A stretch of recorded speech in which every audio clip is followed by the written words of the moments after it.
Hello, scientist. This scientist, Lalit Mohankala, age 87 years, is again before you. Today, I have some very important, knowledgeable tips for you. Please do listen them and convey them to others also.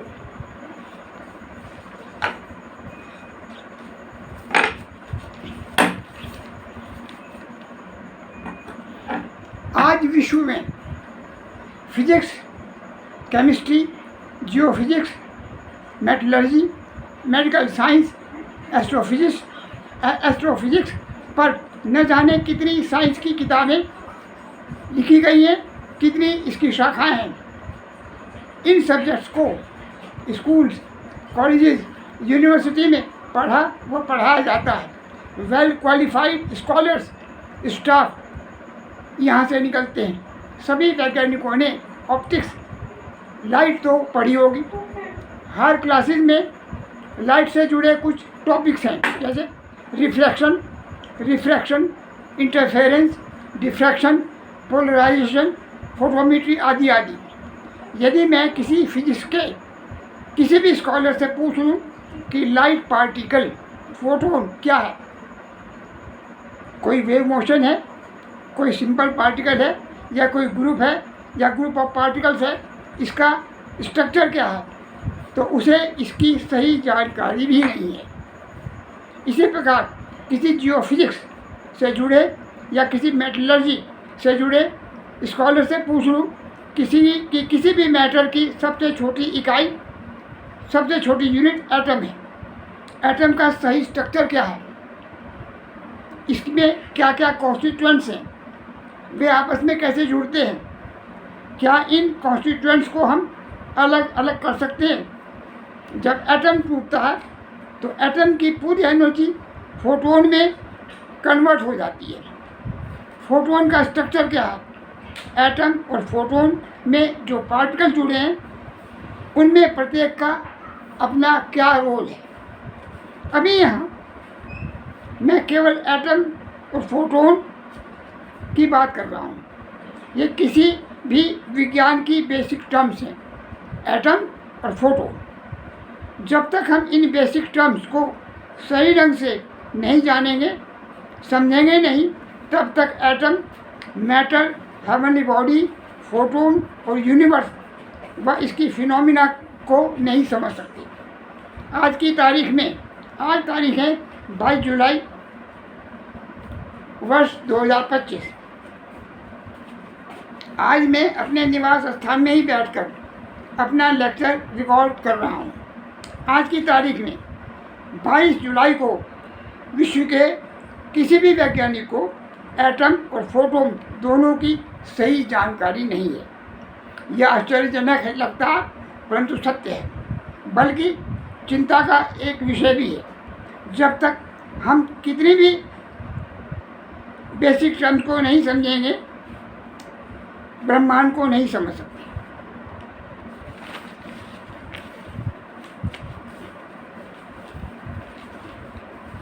Medical science में एक शब्द है metabolism. Metabolism, हम जो कुछ भी अनाज, फल, दूध, दही, साग सब्जियाँ खाते हैं, उसी से हमारा शरीर बनता है। इसी से हमारे शरीर में हड्डियाँ बनती हैं, मांस बनता, बाल, नाखून आदि न जाने क्या क्या बनता है। क्या कोई भी मेडिकल साइंस से जुड़ा वैज्ञानिक बता सकता है कि एक प्रकार की एनर्जी बिल्कुल दूसरे प्रकार की एनर्जी में कैसे कन्वर्ट हो जाती है। केवल फिनोमिना का नाम मेटाबॉलिज्म बता देना ही पर्याप्त नहीं है।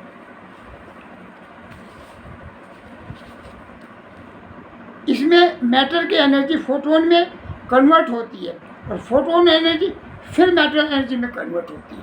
इसकी जानकारी मैंने अपने रिसर्च मैटर में दी है। जब एटम की जानकारी नहीं है, फोटोन की जानकारी नहीं है, तो मेटाबॉलिज्म में कैसे एक प्रकार की एनर्जी दूसरी प्रकार की एनर्जी में बदलती है को जाना नहीं जा सकता। पृथ्वी के भूगर्भ में कुछ बेसिक एलिमेंट्स हैं, जैसे लोहा, सोना, चांदी, तांबा आदि मिलते हैं। ये धातुएं प्रकृति द्वारा भूगर्भ में कैसे बनी होंगी, कोई वैज्ञानिक बताए। ये सभी बेसिक एलिमेंट्स फोटोन द्वारा ही लंबी अवधि में बनते हैं। फोटोन ही मैटर एनर्जी का जनक है। मैटर एनर्जी का जो पैदा करने वाला है वो फोटोन है। एटम से मैटर बनते हैं और मैटर से हेवनली बॉडीज। एटम की एनर्जी फोटोन में कैसे कन्वर्ट होती है, फोटोन से एटम कैसे बनता है, कोई वैज्ञानिक तो बताए। इसके लिए एटम और फोटोन को जानना आवश्यक है। किसी भी एटम, मैटर, हेवनली बॉडी में सभी कॉन्स्टिट्यूएंट्स कैसे एक इंटीग्रेटेड यूनिट की तरह कार्य करते हैं। एटम के अंदर कई चीज़ें होती हैं, वो सभी कॉन्स्टिट्यूएंट्स आपस में यूनाइटेड कैसे होती हैं, इंटीग्रेटेड कैसे होती हैं, कोई तो बताए। और इसका एक ही कारण है, सभी न्यूक्लियस पार्टिकल में, सभी एटम में, सभी मैटर में एनर्जी ब्रीदिंग होल्स होते हैं, नॉर्थ एंड साउथ पोलरिटीज होते हैं और एनर्जी ब्रीदिंग फिनोमिना होती है। नॉर्थ और साउथ पोल के द्वारा एक दूसरे से जुड़ते हैं और एनर्जी ब्रीदिंग के द्वारा एक इंटीग्रेटेड यूनिट की तरह कार्य करते हैं।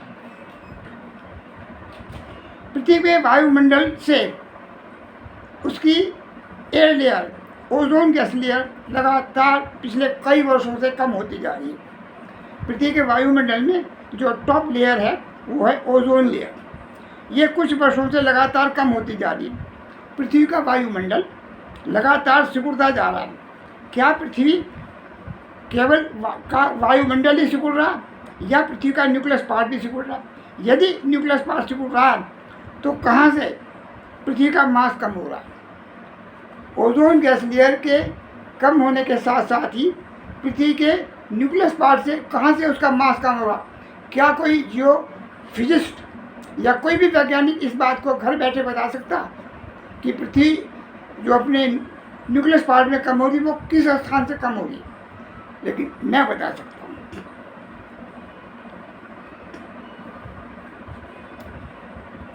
स्विट्जरलैंड जेनेवा में एक बहुत बड़ा महाप्रयोग, बिग एक्सपेरिमेंट सर्न, पिछले कई वर्षों से किया जा रहा है। इसमें 40 देशों के, विश्व के 40 देशों, इसमें 25-26 तो यूरोपियन कंट्रीज़ हैं, उसके अलावा उसके बाद 15-16 देश और भी हैं, उनमें भारत के वैज्ञानिक भी जुड़े हुए हैं। इसमें 40 देशों के हज़ारों वैज्ञानिक कार्य करते हैं एटम से जुड़ी एक फिनोमिना पर। वहाँ पर एक बहुत बड़ी मतलब अंडरग्राउंड सुरंग के अंदर उसमें एक्सपेरिमेंट होते हैं, ये भूमिगत सुरंग है, उसमें होते हैं। उनके द्वारा एक एक्सपेरिमेंट किया गया और उसमें निष्कर्ष निकाला गया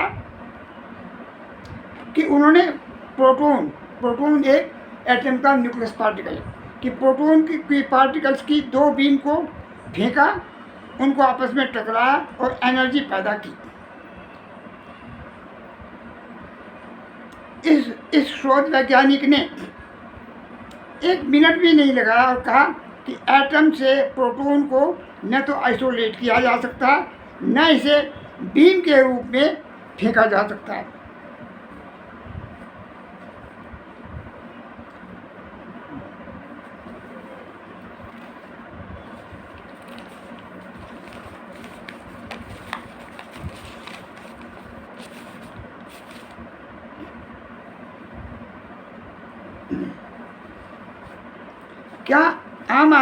क्या आप वैज्ञानिक लोगों को, सर्न एक्सपेरिमेंट से जुड़े वैज्ञानिकों को इस निष्कर्ष पर पहुंचने के लिए कितना समय, कितनी ऊर्जा, कितना खर्च उठाना पड़ा होगा? यदि केवल खर्च का ही अनुमान लगाएं तो उसका खर्च लाखों डॉलर में आया होगा। इस शोध वैज्ञानिक ने 1 मिनट भी नहीं लिया और उनके पूरे दावे को, उनके स्टेटमेंट को एक ओर से खारिज कर दिया, निरस्त कर दिया। एटम के किसी भी पार्टिकल को एटम से न तो आइसोलेट किया जा सकता, न ही उसे बीम के रूप में फेंका जा सकता। पूरा सर्न एक्सपेरिमेंट वहाँ के साइंटिस्टों की अनसाइंटिफिक नॉलेज के ऊपर बेस्ड है।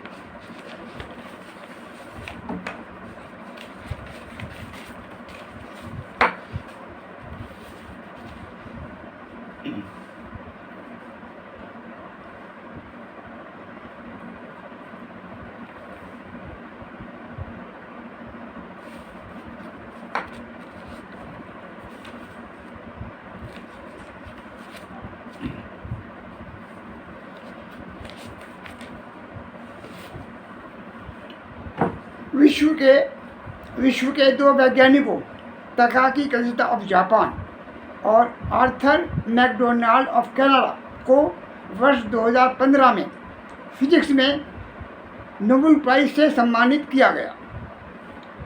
मुझे इसकी जानकारी न्यूज़पेपर के द्वारा मिली थी। उनकी रिसर्च कहती है कि एटम का एक पार्टिकल न्यूट्रिनो सूर्य से भी आता है, इसमें मास होता है, इसकी वेलोसिटी फोटोन से भी अधिक होती है। यह उनका स्टेटमेंट है। यह पार्टिकल थिन मेटल शीट्स में भी पेनिट्रेट कर जाता है। मैंने 1 मिनट भी नहीं लगाया उनकी पूरी रिसर्च को उनके अनसाइंटिफिक नॉलेज पर पाया और निरस्त कर दिया। वैज्ञानिकों को एक न्यूक्लियस पार्टिकल और फोटोन का बेसिक डिफरेंस क्या है, इसकी बेसिक जानकारी भी आज वैज्ञानिकों को नहीं है। उनकी पूरी रिसर्च इनकम्प्लीट एटम पर बेस्ड है। वैज्ञानिकों ने केवल न्यूक्लियस पार्ट को ही पूरा एटम समझ लिया है, जबकि पूरा एटम में न्यूक्लियस पार्ट भी होता है और उसके साथ उसके चारों ओर फैला हुआ इलेक्ट्रॉन नेटवर्क भी होता है। दोनों मिलकर ही एटम बनते हैं। न्यूक्लियस के बाहर इलेक्ट्रॉन नेटवर्क इनविजिबल पार्ट है, जिसे देखा नहीं जा सकता। उसकी जानकारी किसी वैज्ञानिक को है नहीं। वैज्ञानिक को जानकारी नहीं, तो वैज्ञानिकों ने उसे पूरी तरह इग्नोर कर दिया, अनदेखी करके, और केवल न्यूक्लियस पार्ट को ही पूरा एटम समझ के सारी रिसर्च, सारी पढ़ाई, जो कोई भी शोध की है उसी पर आधारित है। तो इसलिए उनकी लगभग पूरी उनका अध्ययन, उनकी रिसर्च जो है उसी अनसाइंटिफिक नॉलेज के ऊपर बेस्ड है। इसी पार्टिकल के ऊपर, न्यूट्रिनो के ऊपर, तमिलनाडु राज्य में इंडिया में वैज्ञानिकों द्वारा भूमिगत प्रयोग हो रहे हैं। उस प्रोजेक्ट को भारत सरकार ने भी ₹1400 करोड़, यानी उस प्रोजेक्ट के लिए भारत सरकार ने 1400 रुपये, 1400 रुपये सैंक्शन भी कर दिए, बजट पास कर दिया। यह प्रयोग भी एक फ्यूटाइल एक्सरसाइज, एक निरर्थक प्रयास साबित होगा, क्योंकि यह उनकी अनसाइंटिफिक नॉलेज के ऊपर बेस्ड है। अगला, यूएसए अमेरिका के कुछ वैज्ञानिकों ने ब्रह्मांड को जानने समझने के लिए भारत के वैज्ञानिकों को परामर्श दिया कि ब्रह्मांड से आने वाली ग्रेविटेशनल वेव्स की स्टडी के लिए अमेरिका में 2 ऑब्जर्वेटरी कार्य कर रही हैं।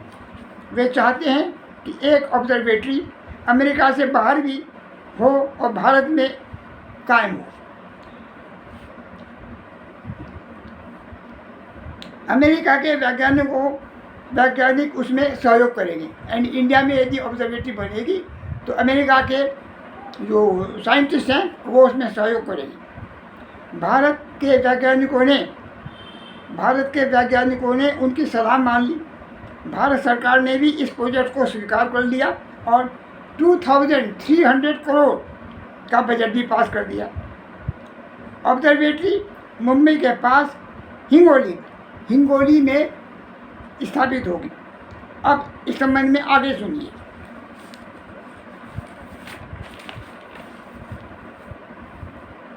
ब्रह्मांड में विस्तृत रूप से फैला हुआ पूरा डार्क मैटर, हालांकि ये डार्क मैटर नहीं है, डार्क स्पेस है, पर वैज्ञानिकों ने इसका नाम दिया है डार्क मैटर।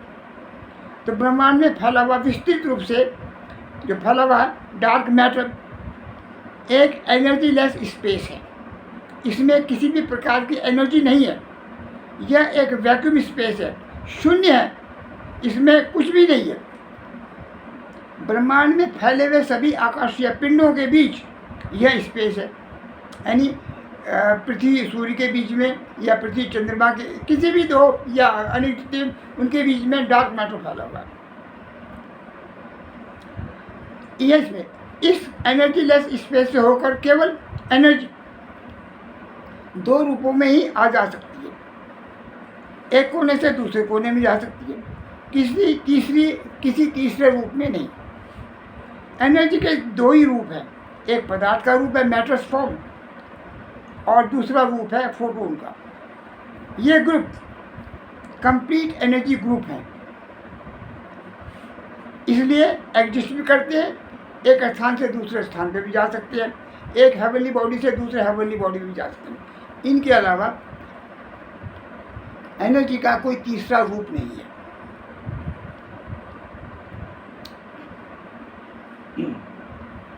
यदि ग्रेविटेशनल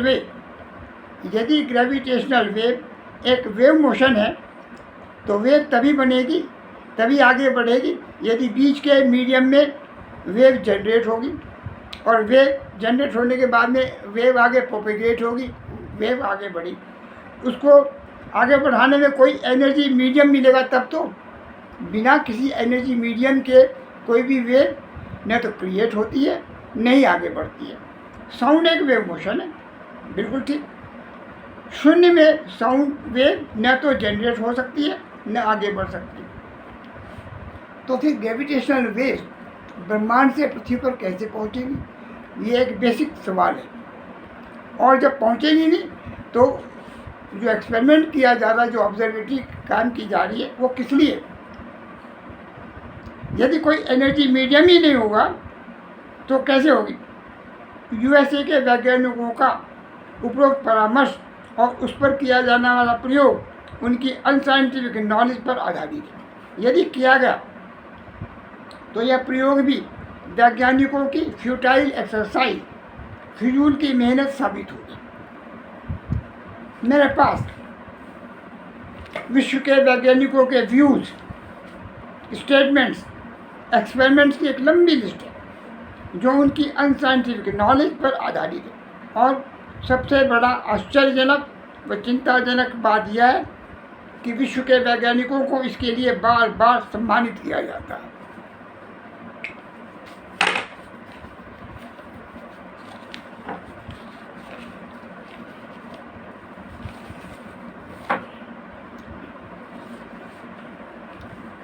विश्व के कुछ वैज्ञानिकों का मत है कि ब्रह्मांड में कुछ आकाशीय पिंड, हेवनली बॉडीज, केवल गैसेस के बने हैं। कौन बनेगा करोड़पति, उसमें भी एक ये प्रश्न था कि बताइए कि ब्रह्मांड में कौन सा ऐसा हेवनली बॉडी है जो केवल गैसेस का बना है। और उसमें ये तर्क भी दिया गया था कि आंसर वही एक्सेप्ट होगा जो कंप्यूटर में रिकॉर्ड है, उसके अलावा दूसरा आंसर जो है वो स्वीकार नहीं होगा। अब बात करते हैं। विश्व के वैज्ञानिकों का मत है कि ब्रह्मांड में कुछ आकाशीय पिंड, हेवनली बॉडी, केवल गैसेस के बने हैं। सूर्य भी बताया जाता है कि एक गैस का गोला है, इसमें सॉलिड न्यूक्लियस पार्ट नहीं है। क्या वैज्ञानिक इस वैज्ञानिक तथ्य को जानते समझते हैं कि ब्रह्मांड में फैले सभी हेवनली बॉडीज के न्यूक्लियस के चारों ओर फैला हुआ वायुमंडल उनके इलेक्ट्रॉन नेटवर्क के साथ ही बनता है। यदि इलेक्ट्रॉन नेटवर्क नहीं होगा तो वायुमंडल भी नहीं बन सकता, और इलेक्ट्रॉन का नेटवर्क तभी बनता है जब न्यूक्लियस होता है। तो न्यूक्लियस के बिना इलेक्ट्रॉन नेटवर्क नहीं बन सकता, इलेक्ट्रॉन नेटवर्क के बिना वायुमंडल नहीं बन सकता। होंगे तो तीनों होंगे, नहीं तो कोई भी नहीं होगा। तीनों प्लस इलेक्ट्रॉन और गैस पार्टिकल एक दूसरे के लिए बने हैं, रिलेटेड हैं, कनेक्टेड हैं। इन तीन पार्टिकल्स का सुनियोजित संगठन, सेल्फ ऑर्गेनाइज्ड ग्रुप ही एनर्जी है, और ब्रह्मांड में यही संगठन मौजूद है।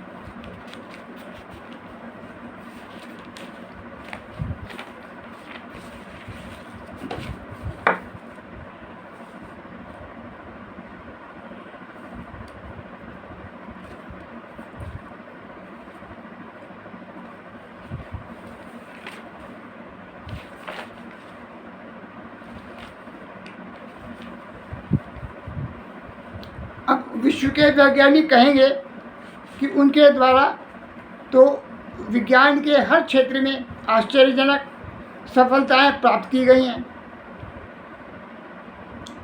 विज्ञान जगत में वंडरफुल और मिराकुलस कार्य किए गए हैं। उनका कहना ठीक है कि विश्व के, मैं उनके बेसिक नॉलेज के ऊपर सवाल उठा रहा हूँ, और उनका दावा यह है कि हम तो एक से एक बढ़ कर के काम कर रहे हैं, चंद्रमा पहुँच रहे हैं, मिसाइलें फेंक रहे हैं, सब कुछ कर रहे हैं। देखो, विश्व के वैज्ञानिकों की लगभग सभी सफलताएं टेक्नोलॉजी पर आधारित हैं, बेसिक्स ऑफ साइंस पर नहीं। टेक्नोलॉजी क्या? Technology repeated trials, repeated corrective measures, और ये तब तक चलते हैं कि जब तक कि सफलता मिल नहीं जाती। Repeated trials, repeated corrective measures till success is achieved. Technology is very cumbersome, बहुत ही कठिन, वेरी हाईली एक्सपेंसिव, बहुत खर्चीली, and very time consuming process है। Through technology success can be achieved, no doubt, but basics of science can not be known. आप करके सीखने से कोई चीज़ जान सकते हैं, बना सकते हैं, लेकिन उसके पीछे विज्ञान का जो नियम है, जो बेसिक्स ऑफ साइंस, उसको नहीं जान सकते।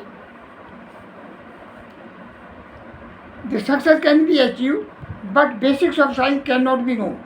The basics of science are the nature's basic laws of universe governance. विज्ञान के जो नियम हैं वही प्रकृति के भी बेसिक लॉज हैं जिनसे पूरा ब्रह्मांड चलता है। The basics of science are the nature's basic laws of universe governance. Technology द्वारा सफलता मिल सकती है, परंतु बेसिक्स ऑफ साइंस की जानकारी नहीं मिल सकती। अनेक वैज्ञानिकों ने, अनेक अंतरिक्ष यात्रियों ने पृथ्वी के चारों ओर चक्कर काटे हैं, एस्ट्रोनॉट से चक्कर काटे। क्या कोई वैज्ञानिक या कोई एस्ट्रोनॉट बता सकता है कि पृथ्वी के वायुमंडल की या इसमें बनने वाले ब्लैक होल की ज्योमेट्रिकल शेप क्या है? कोई तो बताए। पृथ्वी के वायुमंडल की कोई तो शेप है। ये अंडाकार के रूप में नहीं है कि आप इसे अंडाकार या स्फेरिकल के रूप में समझे, नहीं। इसकी कोई ज्योमेट्रिकल पर्टिकुलर शेप है। इसमें बनने वाले जो ब्लैक होल्स हैं उनकी भी एक पिक्यूलर टाइप की ज्योमेट्रिकल शेप है। कोई वैज्ञानिक बता दे जो इसमें स्पेस में गए हैं कि पृथ्वी की या किसी भी हेवनली बॉडी की का जो वायुमंडल है या उसका इलेक्ट्रॉन नेटवर्क है या उसमें बनने वाले उनकी ज्योमेट्रिकल शेप या लोकेशन बता सकते हैं, लेकिन उनकी ज्योमेट्रिकल शेप क्या है? पृथ्वी के वायुमंडल के टॉप से ओजोन लेयर पिछले कुछ वर्षों से लगातार गायब हो रही है, कम हो रही है। पृथ्वी के वायुमंडल से टॉप से ओजोन गैस लेयर पिछले कुछ वर्षों से लगातार कम हो रही है, गायब हो रही है। इसके साथ ही पृथ्वी के न्यूक्लियस पार्ट से भी न्यूक्लियस मैटर द्रव्य कम होता जा रहा है। वह पृथ्वी के किस भूभाग से कम हो रहा है, यह सब कुछ बेसिक्स ऑफ साइंस की जानकारी के आधार पर ही जाना सकता है। क्या कोई भूवैज्ञानिक बता सकता कि ओजोन गैस लेयर के साथ साथ पृथ्वी के किस भाग से उसका द्रव्य, उसका मास कम होता जा रहा? इस शोध वैज्ञानिक द्वारा परिभाषित एटॉमिक मॉडल, द एलन के एटॉमिक मॉडल, इस शोध वैज्ञानिक द्वारा परिभाषित defined atomic model, the Allen के एटॉमिक मॉडल द्वारा जो एक आदर्श आइडियल मॉडल, इसके बेसिक साइंस के, इसके बेसिक्स ऑफ साइंस के आधार पर ही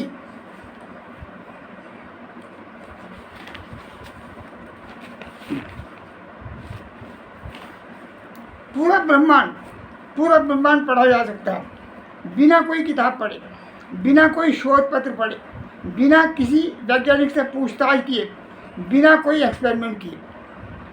पूरा ब्रह्मांड पढ़ा जा सकता है बिना कोई किताब पढ़े, बिना कोई शोध पत्र पढ़े, बिना किसी वैज्ञानिक से परामर्श लिए, बिना कोई एक्सपेरिमेंट किए, केवल घर के एक कोने में बैठकर पूरे ब्रह्मांड को जाना जा सकता है। क्या आम आदमी, वैज्ञानिक या कुछ वैज्ञानिक लोग अनुमान लगा सकते हैं? क्या कोई आम आदमी या वैज्ञानिक लोग अनुमान लगा सकते हैं कि CERN एक्सपेरिमेंट पर पिछले 50 वर्षों में जितने भी एक्सपेरिमेंट्स किए गए होंगे उन पर मोटे तौर पर कितनी धनराशि खर्च की गई होगी? इसका मोटा अनुमान करोड़ों अरबों डॉलर में होगा और उनके सभी एक्सपेरिमेंट्स उनकी अनसाइंटिफिक नॉलेज पर आधारित है, फ्यूटाइल एक्सरसाइज है। इनके बावजूद भी इसके वैज्ञानिकों को बेसिक्स ऑफ साइंस की जानकारी आज भी नहीं है। इस शोध वैज्ञानिक द्वारा डिफाइंड द LM के एटॉमिक मॉडल और इससे डिफाइन किए गए बेसिक्स ऑफ साइंस का मूल्य महत्व कितना है, यह अमूल्य है। इसकी जितनी भी कीमत आंकी जाएगी उसके महत्व को देखते हुए अत्यंत कम होगी। यह अनमोल है।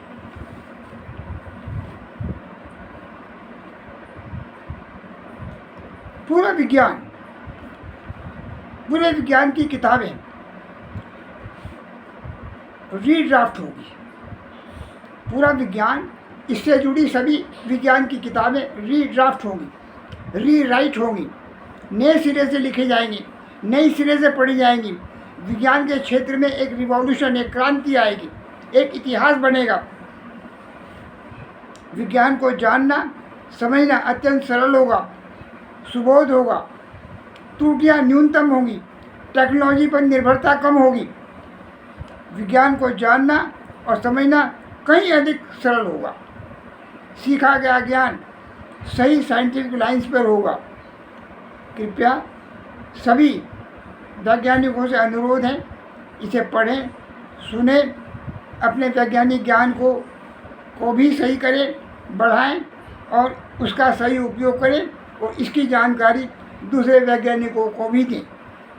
This much today. Thank you very much scientist. जय हिंद फ्रॉम ललित मोहन काला, रिसर्च साइंटिस्ट।